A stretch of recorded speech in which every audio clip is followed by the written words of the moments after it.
Hi, writers. So last week we read the adaptation of Cinderella called Prince Cinders.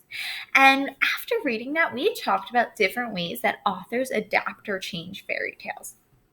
And as we read Prince Cinders, we realized one of the big things an author can do is change the characters. For example, in Prince Cinders, they changed Cinderella, who is a girl, to a boy, Prince Cinders. They also, for example, changed the fancy godmother to a dirty godmother who made all these little small mistakes and stuff. And you can also change big important items. For example, there was no glass slipper in Prince Cinders. Instead, it was the trousers or pants that had to fit. Then your guys' job was to go off and read your own adapted fairy tales and tell me the other things you guys noticed that authors are changing their fairy tales and how they're doing them. So after reading through, there were a couple other big things aside from the ones we already have together that you guys noticed that authors do. So you notice they change the events. For example, somebody said instead of going to the big fancy ball, they go to a basketball game. They also changed the setting a lot. So instead of the old-fashioned, old-time in the past setting, they make it modern or futuristic. So these are tons of ways that authors can adapt fairy tales. So now that we have some ideas of the big changes you can make, it is now finally time for you guys to start thinking about your own fairy tales and how you're going to adapt and change them. So to do this, first, we need to know the classic story and tell it often, which we have been doing. That is why I recorded the videos of the original Little Red Riding Hood and Cinderella. So if you forget, you can go back and rewatch it and reread it. Then, once you know your fairy tale really well, you need to decide on that big change that's going to improve the story and make it better and more interesting. And then, of course, when you make that change, it's going to lead to other changes. So the whole story fits together because you can't make one change. For example, make the setting from the past to all futuristic without changing other things. It just wouldn't make sense. So let's talk about how we can do that. So you guys have already all decided which fairy tale you are going to adopt, either the Little Red Riding Hood or Cinderella. And whatever one you picked is awesome. I'm going to be writing an adaptation of Cinderella and hoping you guys can kind of help me. And then as you help me, it'll show you what that could look like. So as we said, the first thing we need to do is know the classic story and tell it often. So right now, let me just think of the big events. So there's Cinderella. She lives with her mean stepmother and mean stepsisters. They get an invitation to a ball where the prince is looking for a wife, and all the stepsisters go and Cinderella has to stay home. And of course she's upset about it. But as she was sitting home, her fairy godmother appears and turns her into this beautiful, dresses her in beautiful clothes and sends her in a beautiful carriage. And of course, her and the prince fall in love. And, then she has to leave at the strike of midnight. Then she goes back again. But this time she forgets and has to run off. And she leaves her slipper behind. Long story short, the prince finds her with the glass slipper and they live happily ever after. Now, I need to think, what is the big change I want to make here? It needs to be purposeful.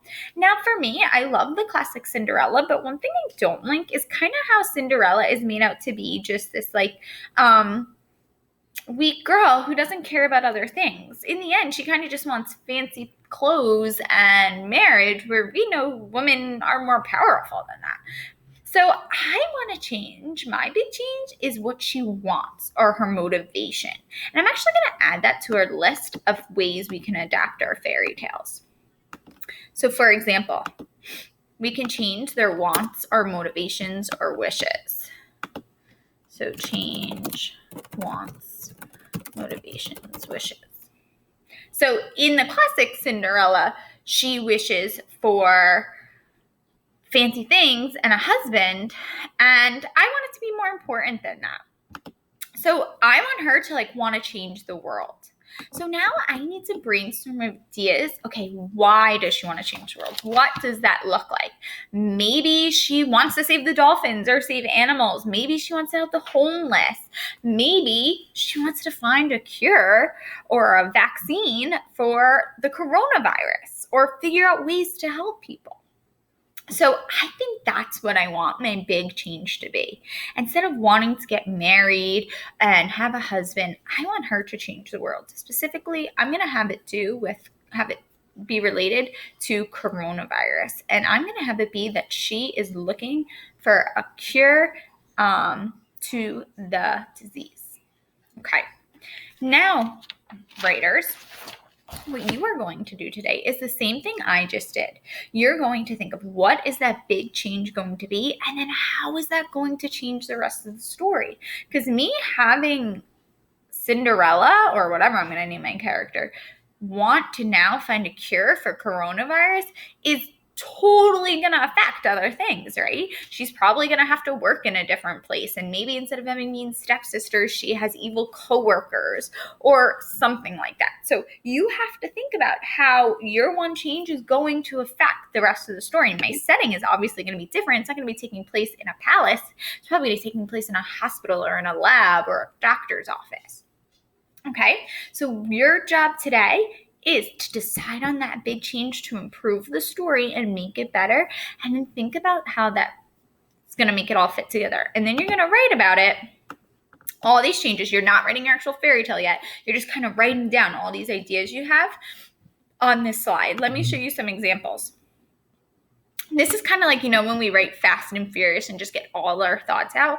This is what you're going to be doing. So here's one student example. In my story, there will be a mouse and a big bad cat. Because of this, they want their friends away from the cat. Because of this, they make a fort to hide. Because of this, the cat says he will hiss and swat your house down. So this person was kind of changing the Three Little Pigs from previous years. Because of this, the mice are distracted and the cat is able to grab the smallest mouse. Because of this, they have to build a bigger fort and the mice are angry and want their sister back, but the cat wants more. Because of this, he says, I'll swat your house down. And then you can see they keep going on. So how one change affects a bunch of other little things. So they just brainstormed ideas. Let me show you another student example. So they wanted to really change the setting. So this person was changing Three Billy Goats Gruff, and they changed the setting to the city. So they said, in my story, the goats are changed to dogs because the setting is now in the city. In my story, the troll is changed to a garden gnome, and the grass is replaced by 3 bones. First dog, Big, runs through the town, and then going on and on. And here's another one. This person also changed Three Billy Goats Gruff. So instead of, they're going to have 3 greedy house cats. Because of that, they're going to go over a rainbow to get a pot of gold. Because of this, they have to fight Feisty Bob the leprechaun. So you have to think of how your one change is going to create all these other changes. And you're just going to kind of write Fast and Furious about those changes in this plan. Okay?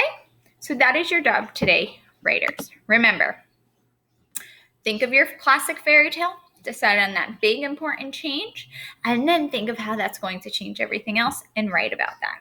All right, off you go, writers.